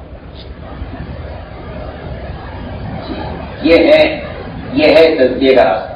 تو میں عرض کر رہا تھا کہ ان لوگوں نے کہا جی آپ کا آدمی آئے گا ہمارے پاس زکات دیں گے، آپ زکات لے کے آ جائیں گے۔ فرمایا کہ نہیں، ہمارا آدمی آئے گا تم سے زکات کا مال وصول کرے گا۔ عجیب قصہ ہے۔ میں کہنا چاہتا ہوں کہ غلط خبریں کیوں اڑائی جاتی ہیں، اور کون سا ایک ایسا مستقل ایک ایسا کہنا چاہیے کہ ایسا ایک طبقہ ہے جس کا 24 گھنٹے خیر کے کاموں کو نقصان پہنچانا یہ اس کا مقصد زندگی ہے، ان کا کام یہ ہے۔ اور میں کہہ کر چکا ہوں کہ یہ بات وہاں پیدا ہوتی ہے جہاں تعصب پیدا ہو جاتا ہے، جہاں تعصب پیدا ہو جاتا ہے وہاں ایک دوسرے کو نقصان پہنچانے کی شکلیں سوچی جاتی ہیں۔ سنا کیا آپ سے بتایا کہ نہیں ہم تاریخ طے کر دیتے ہیں، اس تاریخ میں ہمارا آدمی آئے گا اور آ کر آپ سے زکات وصول کرے گا۔ اس تاریخ سے پہلے ان لوگوں نے زکات کا مال سارا الگ کر لیا چاٹ کر، اور آپ کیا آدمی کا آنے کا انتظار کیا۔ آپ صلی اللہ علیہ وسلم وعدے کے اتنے پختہ تھے اور وعدے کا پورا کرنے والے، آپ کو ستانے والے مشرکین آپ کے وعدے کے پورا کرنے کے قائل تھے، اور کہتے ہیں کہ محمد صلی اللہ علیہ وسلم وعدہ خلافی نہیں کر سکتے۔ آپ سے سوئی اختلاف اپنی جگہ، لیکن آپ صلی اللہ علیہ وسلم کے وعدہ وفائی کے آپ کے دشمن بھی قائل تھے کہ یہ وعدے خلاف نہیں کر سکتے۔ ایسے آپ صلی اللہ علیہ وسلم کے وعدے کے پورا کرنے کے ایسے واقعات ہیں۔ اللہ اکبر۔ میدان قتال جہاں دھوکہ ہی دھوکہ چلتا ہے دشمنی میں، کفر اسلام کے درمیان کی جنگ الحرب خدعہ فرمایا گیا ہے، وہاں بھی آپ صلی اللہ علیہ وسلم نے مشرک کے وعدے کو پورا کیا ہے۔ جنگ میں جب غزوہ بدر ہوا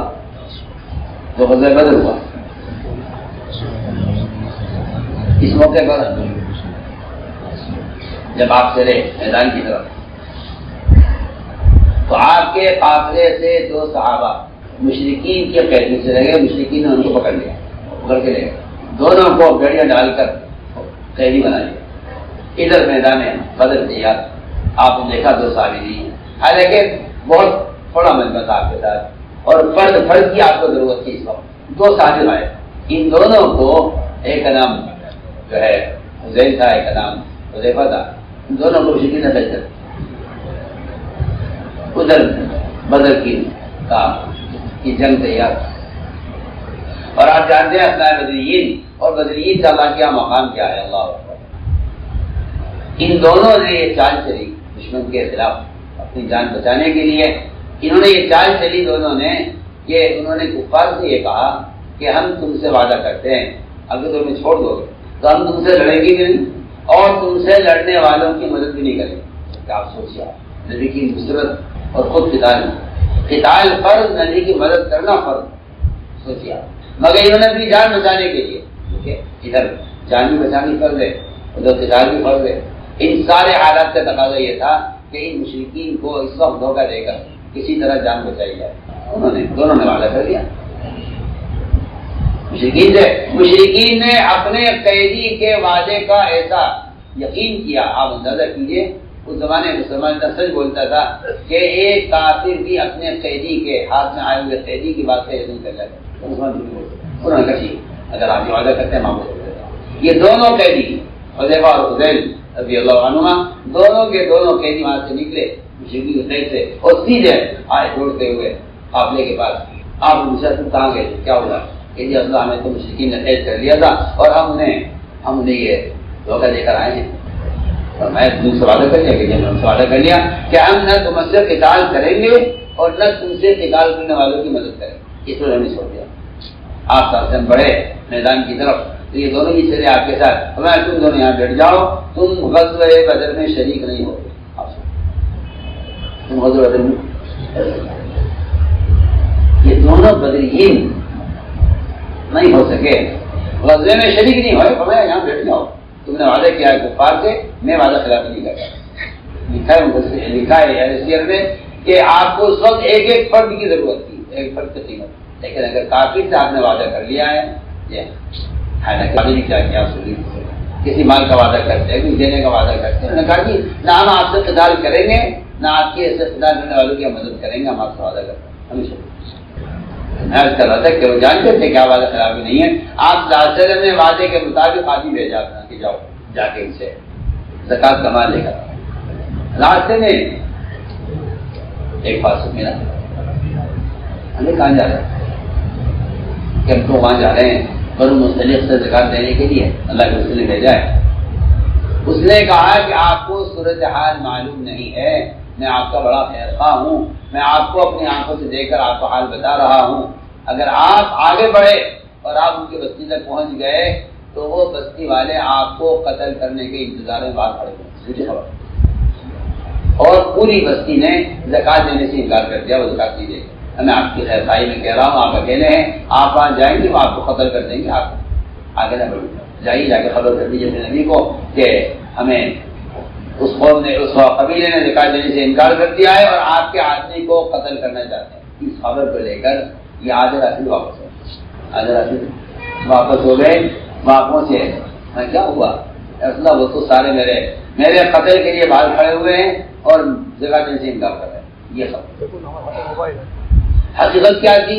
حقیقت کو تو دشمن چھپاتا ہے نا، دشمن کا کام یہ، دشمن کا کام یہ ہے کہ وہ حقیقت کو چھپاتا رہے گا۔ اس لیے قرآن نے منافقین کا یہ حال بیان کیا ہے کہ جب کوئی اچھی خبر آتی تھی مسلمانوں کی کے بارے میں، اتنی جماعتیں نکل گئی ہیں، اتنے علاقے فتح ہو گئے ہیں، اتنے لوگ اسلام میں آ گئے ہیں، فلاں علاقے میں یہ خیر آ گئی ہے، حالت یہ تھی منافقین کے حسد کی کہ اگر مسلمانوں کے علاقوں میں بارش بھی ہو جاتی تھی تو یہ اس کو بھی چھپایا کرتے تھے، وہاں تو بڑی تنگی ہے، وہاں تو خاک ہو رہی ہے، وہاں تو کوئی بھی نہیں ہے۔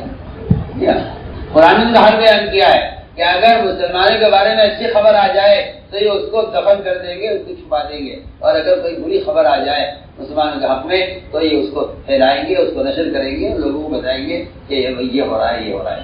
یہ قرآن نے بیان کیا ہے۔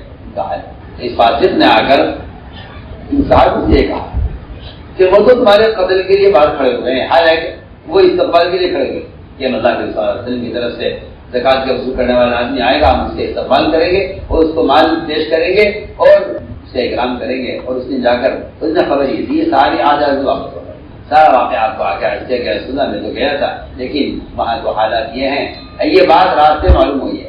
اس پر آپ نے صحابہ کو جمع کیا، مشورہ کیا، بتاؤ کیا کریں، یہ حالات ہے، زکات سے انکار ابتداد ہے، لہٰذا یہ لوگ مرتد ہو گئے، انہیں قتل کر دیا جائے، بلکہ ہمارے آدمی کو قتل کرنا چاہتے تھے اس لیے بھی قتل کر دیا جائے۔ مشورہ ہوا، فیصلہ ہوا کہ رات کو اچانک ان پر حملہ کیا جائے اور ایک دستہ فوج کا تیار کر کے بھیجا جائے، صحابہ کا ہتھیار لے کر جائیں اور رات کو شب خون مارے ان پر۔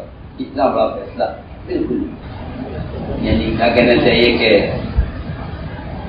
ناجائز اسلام، یہ فیصلہ ہوا، اس کی فیصلے پر عمل نہیں ہوا۔ آپ صلی اللہ علیہ وسلم نے اپنے صحابہ کی دستہ تیار کر کے روانہ کر دیا کہ جاؤ ان پہ شب خون مارو، اچانک رات کو حملہ کرو اور سب کو قتل کرو، بالکل دیکھنا ادھر سے یہ روانہ ہوئے ادھر سے وہ انتظار کریں کہ کیا بات ہے، آدمی کیوں نہیں آیا؟ تم کون لوگ ہو؟ کہ ہم تو غلط مستلق ہیں، آپ کون کہ بھائی ہم تو تمہیں قتل کرنے کے لیے آ رہے ہیں، کیوں کیا بات ہے؟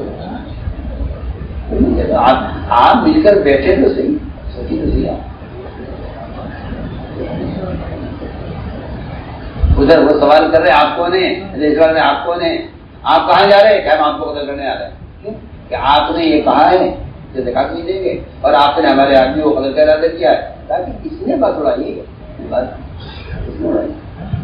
میں تو حیران ہوں کہ اس زمانے میں اچھے پڑھے لکھے سمجھدار لوگ، انہیں ان واقعات کا کوئی استعداد نہیں ہے، کوئی کیا نہیں ہے کہ ماضی میں فساد پھیلانے والوں نے کیا کیا نقصانات پہنچانے کی کوشش، یہاں سے آپس میں ملے، بات ختم ہوئی، واپس آئے، سارا قصہ آپ کو پیش کیا آپ کے سامنے، اس پر آیت نازل ہوئی ان جاءکم فاسق بنبأ فتبینوا، اگر کوئی فاسق تمہارے پاس خبر لے کر آئے تو تم تحقیق کر لینا، تحقیق کر لینا، صاحب معاملہ سے پوچھنا براہ راست، یعنی جلدی نہیں پوچھتی پھرے، اس سے پوچھے کس سے پوچھے، جن کے بارے میں خبر آئی ان سے آگے پوچھا کیا آپ کا ایسا کوئی ارادہ ہے، تو ہم اس لیے آج کرتے ہیں کہ یہ آپس کی یہ اجتماعیت کا اور خیروں کے حاصل ہونے کا جو اکثر بنیادی سبب تھا وہ اس لیے ہم نے عرض کیا کہ قرآن نے اس کو بہت سختی سے منع کیا اور حدیث میں اس کو سب سے بڑا جھوٹا کہا گیا ہے جو سنی ہوئی بات کو آگے نقل کرے، سنی ہوئی بات کو آگے نقل کر دینا جھوٹا ہونے کے لیے کافی ہے، بلکہ جھوٹا نہیں بڑا جھوٹا ہونے کے لیے کافی ہے۔ تو میں نے عرض کیا کہ اگر غور کیا جائے اس نے فرمایا جو حدیث نے شروع میں پڑھی تھی، اس کے الفاظ یہ عجیب، لا تجسسوا ولا تحسسوا، عیب کو نہ تلاش کرو آنکھ کے ذریعے، نہ کان کے ذریعے، نہ ہاتھ کے ذریعے، یا احساس بھی نہیں. آپ کسی گناہ کو سنگنے کی بھی کوشش نہ کریں، سن کے دیکھو گناہ ہے.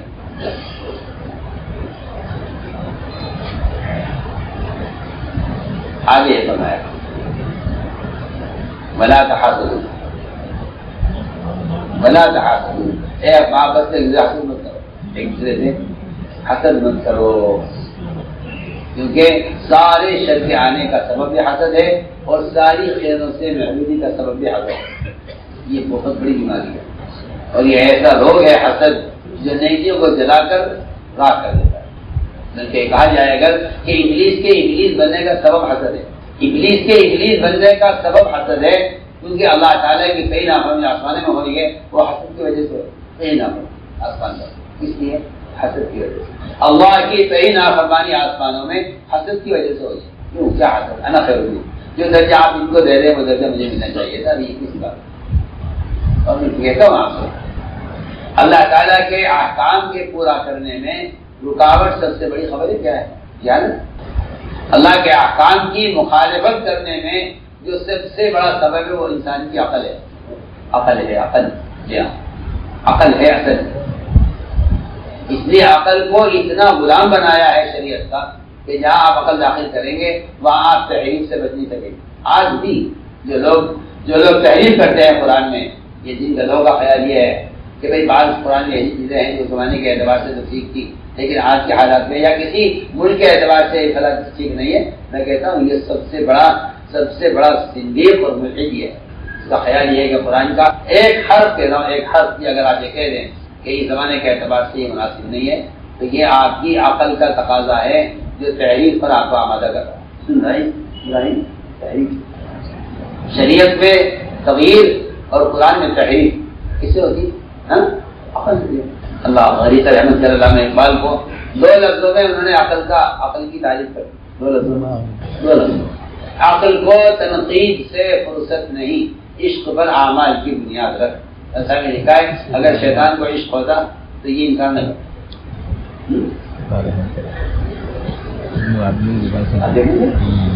آپ دیکھیں پوری دنیا میں اہل حق کے درمیان جتنا فساد سارا عقل کا ہے. میں تو آپ سے کھل کر کہہ رہا ہوں کیونکہ عقل کو تنقید سے سب سے پہلی تنقید جو کی ہے ابلیس نے اللہ کے اس امر پر کہ میں اسے سجدہ نہیں کر سکتا، یہ تنقید ہے اور یہ تنقید عقل کا تقاضا ہے. یہ تنقید عقل کو تنقید سے اور ایسا کا محفوظ ہے یہ کہ ناقد محروم رہے گا، تنقید کرنے والا محروم رہے گا. تنقید کرنے والا محروم رہے گا، اس لیے کہ تنقید جو ہے اصل میں تنقید اصل منافقین کا وظیفہ ہے، ان کا معمول ہے. میں یہ بہت افسوس کی بات میں آپ سے کہنا چاہتا ہوں، میں بڑے افسوس کی بات آپ سے کہنا چاہتا ہوں. اس زمانے میں ایک مزاج یہ پرورش کر رہا ہے کہ بھائی مسلمانوں میں بڑے بڑے مسائل ہیں، اقتدار ہو رہا ہے، عقیدے بگڑے ہوئے ہیں، مسلمان خود پرستی کی طرف جا رہا ہے اور آپ نے یہ چھوٹی چھوٹی چیزیں چھڑی ہوئی. ہاں یہ میں کھل کر کہہ رہا ہوں آپ سے، کیا وہ علماء ہو جا رہا ہوں. انہیں اس پر اشکال ہے کہ یہ آپ چھوٹے چھوٹے مسئلے کیوں چھڑ رہے ہیں، بڑے بڑے مسائل دیکھیے سب. میں آپ سب سے کہہ رہا ہوں یہ کہ اصولی بات یہ ہے کہ کوئی شخص پہاڑ سے ٹکرا کر نہیں مرتا. چھوٹے جو لگتی ہیں وہ ٹھیکروں سے ٹکرانے میں لگتی ہے. بتائیے اور کتنا بڑا ہے؟ کوئی ہوگا جو پہاڑ سے ٹکرا کر مر جائے. دلی میں چل رہا تھا سامنے پہاڑ آ گیا. ہاں وہ تو اتنا سے پتھر پڑا ہے نا نیچے، یہ آپ کی ہڈی توڑنے کے لیے کافی. کیلے کا چھلکا، ایک صاحب کا انتقال ہوا، میں نے مجھے کیا ہوا کہ جی کیلے کے چھلکے پر پیر پھسا تب زمین پہ لگا ہی پڑا. یہ ایک ذہنیت ہے، میں آپ کو بہت کام کی بات کہہ رہا ہوں آپ سب سے. یہ ایک ذہنیت ہے جو اس وقت بڑی قوت سے چل رہی ہے کہ آپ چھوٹی چھوٹی باتوں کو چھوڑ دیجیے، بڑے بڑے مسائل کو دیکھیے. حالانکہ چھوٹی باتوں کو ہلکا سمجھنا اصل میں یہ منافقین کا معمول تھا. جب آپ صلی اللہ علیہ وسلم نے اس سنجے کا طریقہ بتایا تو منافقین نے یہ کہا کہ آپ کے نبی یہ چھوٹی چھوٹی چیزیں کی شرط ہیں، بھائی اس طرح کرو، کھانا اس طرح ہاتھ سے کھاؤ، یہ اس طرح کرو، یہ تو کوئی انسان کی عادتیں ضروریات ہیں، جس طرح ہوگی ہو جائیں گی۔ ان سے کہیے جو بڑے بڑے مسائل ہیں، ادھر جو ہے جنگیں چل رہی ہیں اور مقابلہ چل رہا ہے کفر سے، اور بڑے بڑے مسائل ہیں، ان پر توجہ دینا، یہ چھوٹی چھوٹی چیزیں ان کو چھیڑنے کا فائدہ ہے۔ سنیے، علماء نے لکھا ہے منافقین کا استنجے کی سنت کو ہلکا سمجھنا نماز کو ہلکا سمجھنے کی وجہ سے، یہ لکھا علماء نے۔ یہ منافقین جو اعتراض کرتے تھے کہ یہ چھوٹی چھوٹی چیزیں کیوں چڑھ رہے ہیں، بھائی جی کس طرح استنجا کیا ہے، کیسے پانی پیا، چھوڑیے اس کو، معمولی چیزیں ہیں، آپ بڑے بڑے کام کیجیے، ان چھوٹی چھوٹی باتوں کی توجہ مت دیجیے۔ علماء نے لکھا ہے اگر منافقین میں نماز کی علامت ہوتی تو طہارت کی بھی علامت ہوتی۔ عجیب بات ہے، آج کل میں یہ کہہ رہا ہوں کہ ایک اندر ایک ذہنی چل رہا ہے کہ آپ جزیات کو میں چھیڑیے اور آپ اس کو میں چھیڑیے، جی ہاں، تو ٹھوکر جو لگتی ہے وہ ٹھوکر کسی کو پہاڑ سے نہیں لگتی ہے، ٹھوکر اس ٹھیکرے سے لگتی ہے جو چھوٹا سا پڑا ہوا ہے زمین میں، اس کو وہ آپ کی نظر میں ہلکا تھا، وہ آپ کی نظر میں آیا نہیں، جی ہاں، وہ آپ کے گرنے پھسلنے کا ذریعہ بن گیا، میں ہلکا رہا، چلو ان چیزوں کو ہلکا سمجھتا تو میرے تو بات یہ ہے کہ ابلیس بننے کا جو سبب ہوا ہے وہ حسد ہوا ہے، کیونکہ اس کی عقل نے تقاضا کیا، اس کا میں لکھا ہے کہ یہ شیطان کی عقل تھی کہ ان سے بہتر، یہ عقل کی بات ہے، عشق کی بات نہیں، عشق کی بات نہیں ہے۔ اس سے اللہ تعالیٰ خوب کہا ہے کہ عقل کو تنقید سے فرصت نہیں، عشق پر اعمال کی بنیاد رکھ۔ یہاں تو عمل کا تعلق تو عشق سے ہے نا، عقل تھوڑی ہے، ورنہ جو عقل لڑاتے ہیں وہ کہیں گے کہ کوئی عورت مسعی میں دوڑے کیونکہ حاجرہ کی نقل کرنی ہے، کہنے حاجرہ کی نقل نہیں کرتا، عورت کے لیے حاجرہ کی نقل کرنا گناہ ہے۔ کوئی عورت اگر دوڑ کر چلے گناہگار ہوگی، اس کا حج خراب ہوگا، اس کا حج خراب ہوگا۔ مرد کو دوڑنے کا حکم ہے، عورت کا دوڑنا گناہ ہے۔ بتائیے آپ سنت جس کی ہے، مرد کی سنت، عورت کی سنت۔ جو عورت حاجرہ کی نقل کرے گی گناہگار ہوگا، کیونکہ عقل کا تقاضا ہے کہ حاجرہ کی سنت ہے، شرک کا تقاضا یہ ہے کہ نہیں، مرد کو دوڑنے کی عادت ہے، عورت کو نہیں کرتی۔ میں تو مثال رکھ رہا ہوں، ساری تحریفات دین میں عقل کی وجہ سے۔ تو میں نے عرض کیا کہ ابلیس بننے کا جو نسخہ ہے وہ یہ ہے، انا خیر منہ سے بہتر ہے، کیونکہ جس طرح تقسیم ارزاق اللہ کا اختیار ہے، جس اللہ تقسیم کرتے ہیں جس کو جو چاہیں گے، اسی طرح فضیلتیں بھی اللہ خود تقسیم کرتے ہیں، فضیلتیں خود تقسیم کرتے ہیں۔ آپ سب چھوڑ لیں اس بات پر کہ یہ آدمی غریب کیوں ہے، مالدار کیوں ہے، آپ کسی نتیجے پر پہنچ سکتے ہیں؟ نہیں پہنچ سکتے نا، آپ کسی نتیجے پر پہنچ ہی نہیں سکتے کبھی بھی، اگر آپ کے دل میں یہ فکر پیدا ہو گیا کہ آدمی مالدار کیوں ہے، غریب کیوں، پاگل کہا جائے گا ایسے آدمی۔ اس ہم کہنے جاتے ہیں کہ فضائل اللہ کی تقسیم ہے، آپ یہ کہیں انہیں یہ کیوں ملا، انہیں کیوں نہیں ملا، یہ چیز کیوں دی گئی، کیوں نہیں دی گئی۔ اللہ تعالیٰ نے تو آسمانوں میں ثابت کر دیا ہے کہ ہم نے آدم کو فضیلت دی ہے۔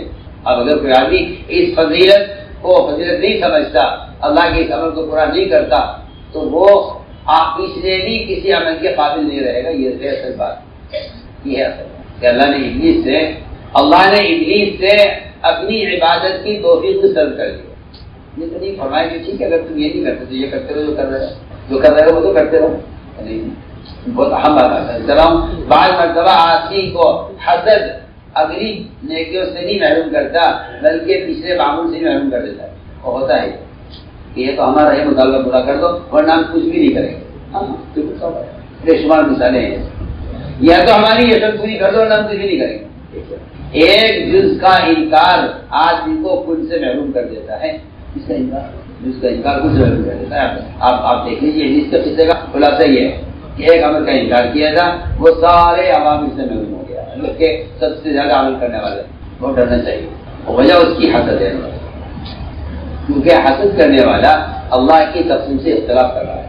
حضیر نے آیات سے پوچھا گیا کہ حسد اور غصے میں کیا فرق ہے؟ انہوں نے کہا حسد غصے میں وہ فرق ہے جو منافق مومن میں فرق ہے۔ مومن اور منافق کا جو فرق ہے وہ حسد اور غصے کا فرق ہے۔ غصہ کہتے ہیں رشک، کاش، رشک کا مطلب یہ اللہ مجھے بھی دے دے، اللہ مجھے بھی جس کو نہیں یہ رش ہے تو مومن رش کرے گا، منافق حسد کرے گا، جنہیں منافق محروم ہو جاتا ہے اور مومن آگے بڑھ جاتا ہے، ترقی کر جاتا ہے۔ اس لیے میں نے عرض کیا کہ یہ کوئی بھی کام ہے اللہ کی تقسیم ہے، اللہ تعالیٰ کی تقسیم ہے، جس کو جو چاہے دے۔ عجیب حدیث ہے، غالب بخاری کی روایت ہے، اللہ تعالیٰ نے پہلے کتاب کو کتاب دی اور انہوں نے اس کتاب کو فجر سے لے کر ظہر تک پڑھا، یعنی لمبی مدت لمبا اس کو پڑھا، اس کے پڑھنے کا حق ادا کر دیا، اس پر عمل کیا، عمل کا حق ادا کر دیا، یہاں تک کہ وہ اس کو کرتے کرتے تھک گئے، جو بہتر سے بہتر عمل کی شکل ہو سکتی ہے۔ اللہ نے انہیں ایک قرات اجر دے دیا، ایک قرات، پھر انجیل کو انجیل دی، انہوں نے اس کو ظہر سے عصر تک پڑھا، اس پر عمل کیا، یہاں تک کہ وہ تھک گئے، اللہ نے بھی ایک قرات اجر دے دیا۔ پھر امت محمدیہ کو اللہ نے قرآن دیا، انہوں نے عصر مغرب کے درمیان کا تھوڑا سا وقت اس نے اس کو پڑھا، اس پر عمل کیا، اللہ نے اس امت کو 2 قرات اجر دیا۔ پہلے کتاب نے اللہ سے کہا کہ اللہ یہ کیا کیا آپ نے، انہوں نے تو یہ ہم نے تو اتنا تھکایا اپنے آپ کو فجر سے ظہر تک، پہلے انجیل سے ظہر سے عصر تک، اور انہوں نے عصر مغرب کے درمیان تھوڑا سا وقت اس نے اس پر عمل کیا۔ ہمیں اتنی مشقت اور کوشش کے باوجود ایک قرات ملا، ان کو کم وقت میں 2 قرات۔ اللہ نے فرمایا میں کسی کو ظلم نہیں کرتا، میں جس کو چاہتا ہوں اپنی مرضی سے چاہتا ہوں دیتا ہوں، اللہ کا فضل ہے، جس کو چاہے دیتا ہوں۔ میں کہتا ہوں کہ اللہ کے فضل سے اختلاف حاصل کرنا، اللہ کے فضل سے اختلاف اللہ ہو، یہ تو اللہ ہے۔